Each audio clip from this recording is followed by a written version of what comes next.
सतनाम जय सतनाम जय सतनाम जय सतनाम गूंजे रे गूंजे बाबा के नाम। गिरोधपुरी धाम ले निकरे प्रकाश,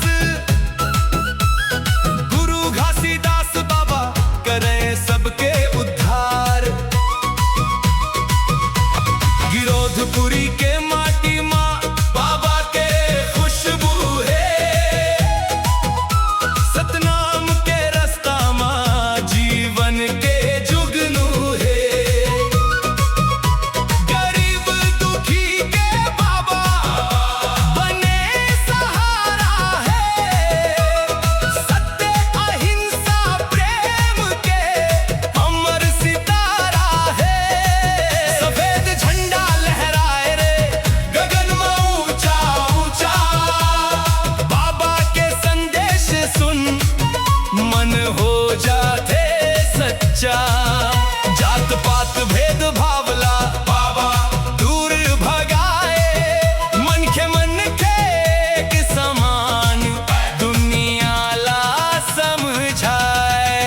गुरु घासीदास बाबा जय सतनाम के नारा, गिरोधपुरी धाम चमके जैसे चंदा सितारा। जय गुरु घासीदास बाबा दिल माँ जोत जलाए, सत्य के डगर चला के नई दुनिया बनाए।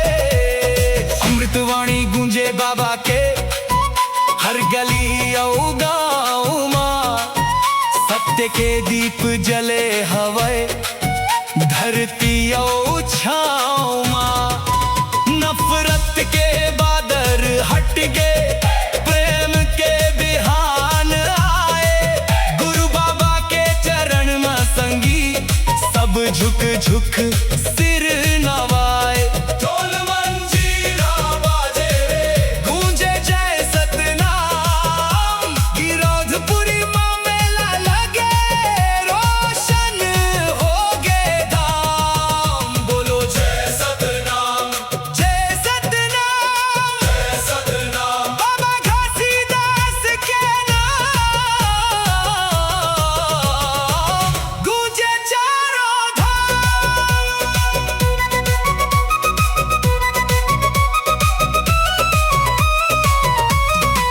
जंगल पर्वत नदी किनारा बाबा के महिमा गाथा, सत्य के रास्ता चलना सिखाए यही हमें सच्चा परिभाषा। अंधविश्वास मिटाए बाबा ज्ञान के जोत जलाए, सादा जीवन ऊंचा विचार सब लारा दिखाए। गरीब किसान मजदूर मन सबके बाबा प्यारा, गिरोधपुरी धाम लगते धरती ऊपर तारा।